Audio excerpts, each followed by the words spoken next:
আপনার ক্লাস 6 এর বাচ্চারা রিডিং পড়তে পারে না কেন? এখানে সিগারেট খায় কারা?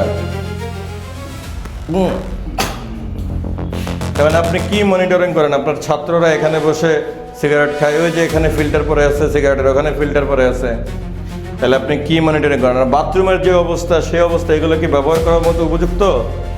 ওইখানে আপনি কি করছিলেন?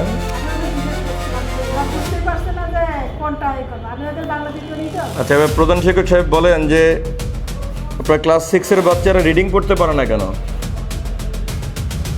এটাকে আপনার দায়িত্বের মধ্যে পড়ে কি না? বাচ্চাদের টেক কেয়ার করা কি আপনার দায়িত্বের মধ্যে পড়ে? তাহলে ওরা রিডিং পড়তে পারে না কেন? আপনি কি এটা জানেন যে ওরা রিডিং পড়তে পারে না? ওভারফ্লো কিংবা লিকেজের ঝামেলা? ঠিক এই সমস্যার সমাধানে এসেছে স্মাইল বেবি ডায়াপার। এর সুপার অ্যাবজর্পশন টেকনোলজি এখন দেয় 30% বেশি শোষণ ক্ষমতা। জানেন যে রিডিং পড়তে পারে না, তাহলে রিডিং পড়তে না পারলে আপনি এটা সমস্যা নিরসনের জন্য কোনো সমাধানের ব্যবস্থা নিয়েছেন? টিচারদের সাথে বসে ওদেরকে হাতের লেখা এবং রিডিং ভালো করে করতে পারে এই বিষয়ে আমরা প্রিন্সিপালসের মিটিংয়ে আমরা আলোচনা করি। কিসের মিটিং আলোচনা করেছেন?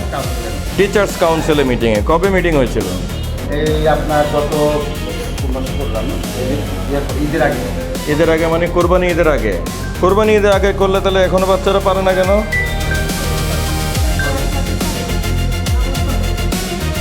ক্লাস 6 এর পরে বাচ্চা সে রিডিং করতে পারে না? তাহলে আপনার কম বেশি দুর্বল হলে আপনার এখানে লাভ কি? তাহলে আপনি তাহলে কি দেখলেন, কি দেখাশোনা করলেন?